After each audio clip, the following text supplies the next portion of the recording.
For instance, in Notorious, where Cary Grant is working for the US and his hire Ingmar Bergman is spying on this Nazi plot, a love triangle, life or death with espionage mounting through the plot. And yet what I remember most is that sensuous telephone call of Cary Grant's, in which next to him he and Ingrid Bergman, not Ingmar. That would have been a hell of a movie. Kiss half a dozen times. Or let's take 12 Angry Men, Sidney Lumet, and that room in which the jury is deliberating. And that intensity, each man representing a particular point of view, particular tension, and each has his place in this juggernaut of rising tension, rising characterization, stuck in one location, as the characters in Bel Canto are. They can't get out of that residence. But done in a more distilled way. Not on the head, but sharp and clear, coming out of the characterization per the plot.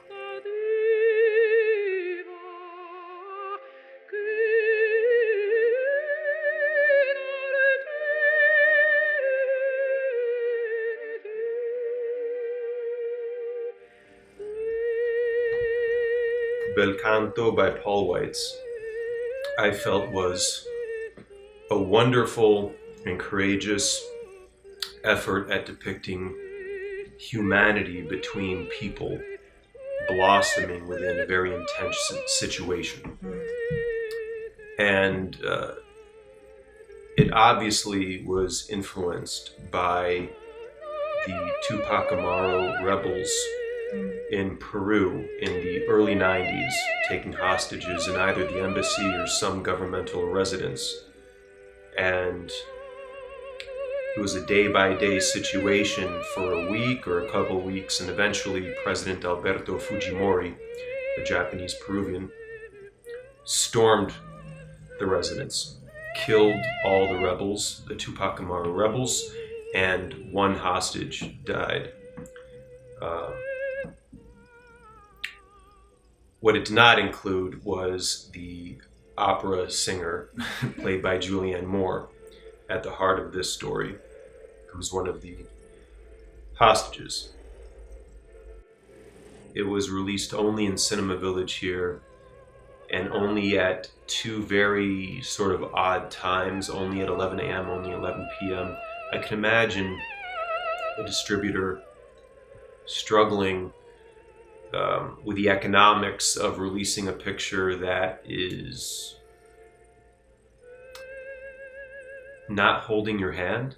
This picture definitely does not hold your hand like a lot of motion pictures that come out of the Hollywood pipeline. You don't really know where it's going in terms of the typical beats in a typical classical Hollywood structure. They may be there in the screenplay, but to Paul Weitz's credit, this was directed in a way that those beats, at least to me, were not apparent, and that's to his credit as a director. The characters had motivations that were organic, Julianne Moore, the singer, the artist, admitting that she only came here because they paid her. Ken Watanabe, who is this captain of industry in Japan, who only came entertaining the notion of building his factory, which he really doesn't want to do, simply because he knows he's going to have an intimate concert with this singer whose artistry he enjoys. The rebel, who is an indigenous citizen of this country, this unspecified Latin American country, who wants to learn better Spanish, and she does so through the Japanese interpreter. The leader of the rebels, who was a college professor, history, who is doing this to free his wife, who's a political prisoner. There were so many human elements there. I felt that it would have benefited from a more overt direction of tone and theme. So for instance, if Hitchcock had done it, if I may be so presumptuous to assume what he would have done, I think plot would have been bigger than it was in this picture. And somehow through his specificity of direction, blocking, composition, and the sensuality, which is, I think, an attribute of Hitchcock's work that is given short shrift, not really recognized as much as it should. The sensuality with which he photographs a picture. Somehow it would have been tension and situations and the natural reaction of his characters within that situation through which humanity can be distilled. Ironic, he felt the actors were cattle. Now, just to show I'm not totally plot-centric, let's say it was Bergman.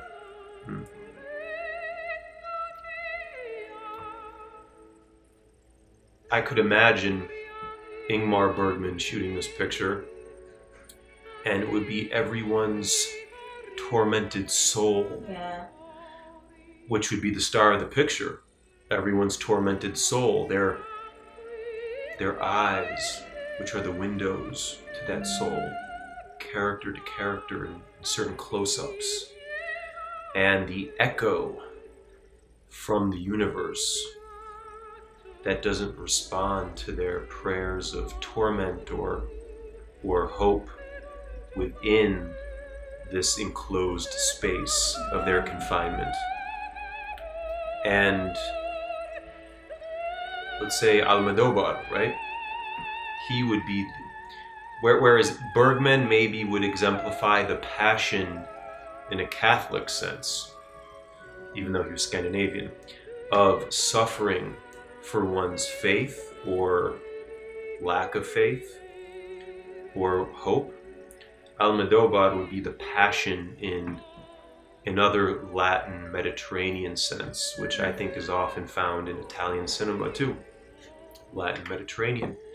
And it would be so much about the music, her singing to comfort the situation, her singing to teach the one rebel that wants to be taught, the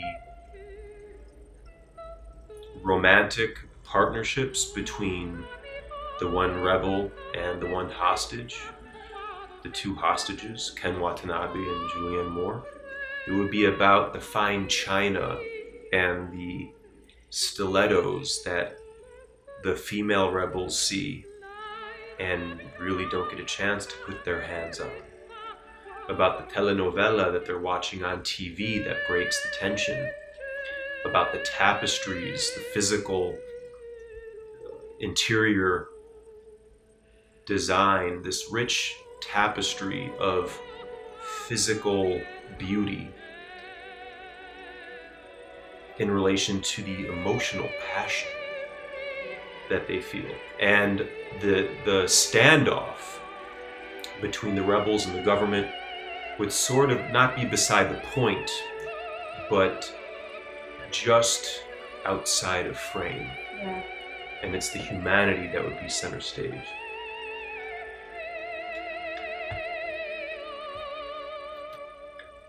As it was, I feel that this picture sort of had a toe in each of those pools without ever really diving in to one, sort of splashing around in all of them.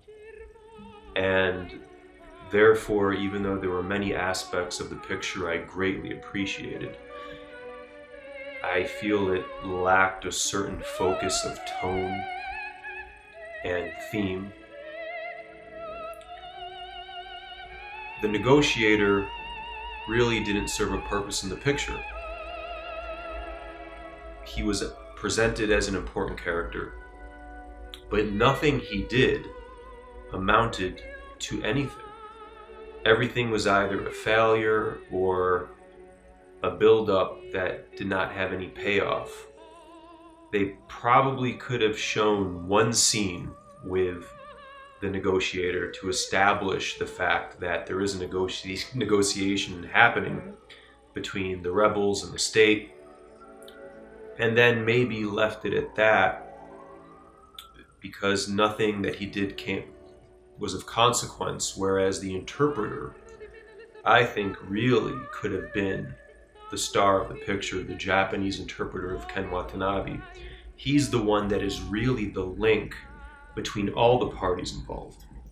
His Japanese employer, for whom this state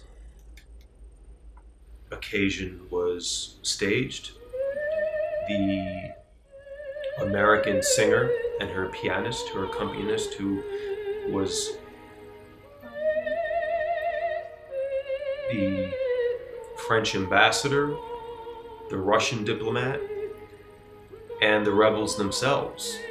They all were sort of planets revolving around the star that was the Japanese interpreter, because he could speak all their languages. And he really is the star of the picture. And he's sort of not on the periphery, but he's sort of given less status than he probably deserved.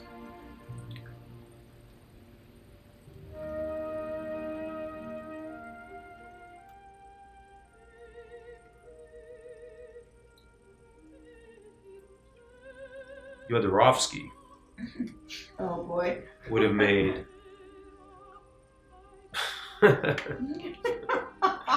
he would have taken all these elements as is and gone to town with it. I actually think the way the picture is, as is, if it was just given that Jodorowsky element, would have been like taking the ball and running 100 yards with it, and probably would have been more self-realized. And it's going to have a hand sort of in all these themes, that surreal tone in which there's the humanity, the comedy, the tragedy, and the artistry that was in this picture. As it is... But would there have been a golden turd? Yeah, I don't know how he would have fit a golden turd in this, like in the Holy Mountain. But as is, my guess is that Paul Weitz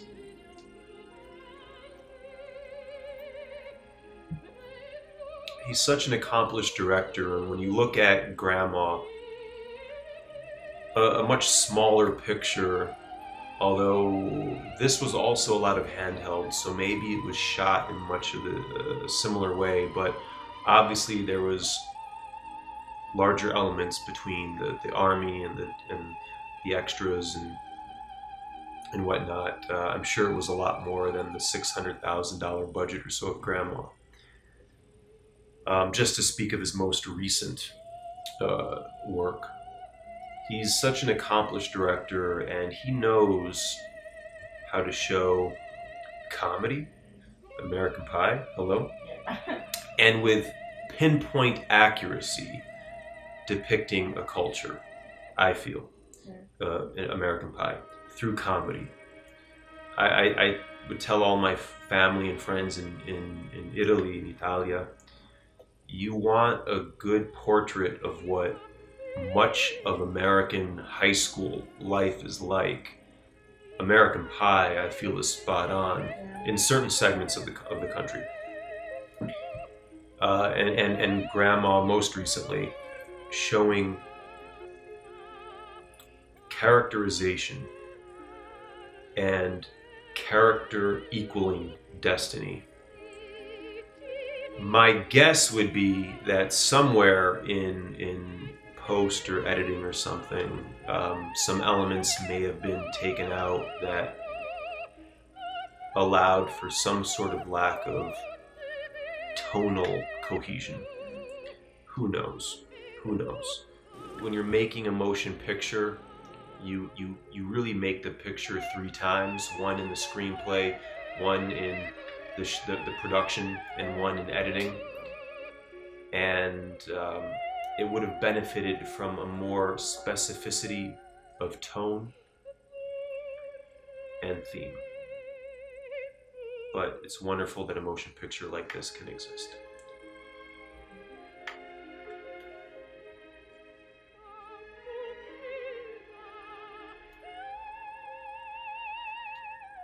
Well, that's my opinion.